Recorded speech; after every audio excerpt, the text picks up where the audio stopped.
નડિયાદ ખાતે ટેન્કરે પલટી મારી છે। રિંગ રોડ પર કેમિકલ ભરેલું ટેન્કર પલટી ખાઈ ગયું। ઘટનામાં એક વ્યક્તિનું મોત થયું છે તો બે લોકો ઈજાગ્રસ્ત થયા છે। ટેન્કર પલટી ખાતા અફરાતફરીનો માહોલ સર્જાયો। ભયજનક વળાંકને કારણે સમગ્ર ઘટના બની।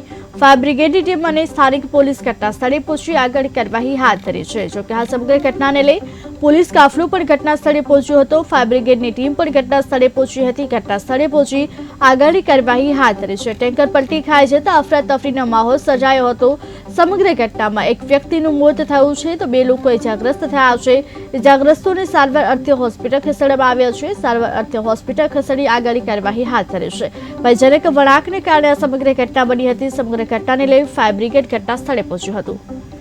9 વાગ્યાની આસપાસ નડિયાદ ફાયર બ્રિગેડ કંટ્રોલ રૂમને પબ્લિકમાંથી મેસેજ મળેલ કે બિલોદરા જેલથી આગળ નડિયાદનો જે રિંગ રોડ આવેલ છે ત્યાં એક ટેન્કર કેમિકલ ભરેલી પલટી મારી ગયેલ છે, જેથી અમે તુરંત ફાયર બ્રિગેડની 2 ગાડી લઈ અને સ્થળ પર આવી ગયેલા અને સ્થળ પર આવી જોતા ટેન્કર આપ પણ જોઈ રહ્યા છો કે કેમિકલ વેસ્ટ ભરેલું છે, બીજું કંઈ લખેલું નથી। તેમ છતાં આપણે નડિયાદ ફાયર બ્રિગેડ દ્વારા પાણીનો મારો રાખી સતત એને ડાયલ્યુટ કરવાની કામગીરી ચાલી રહી છે।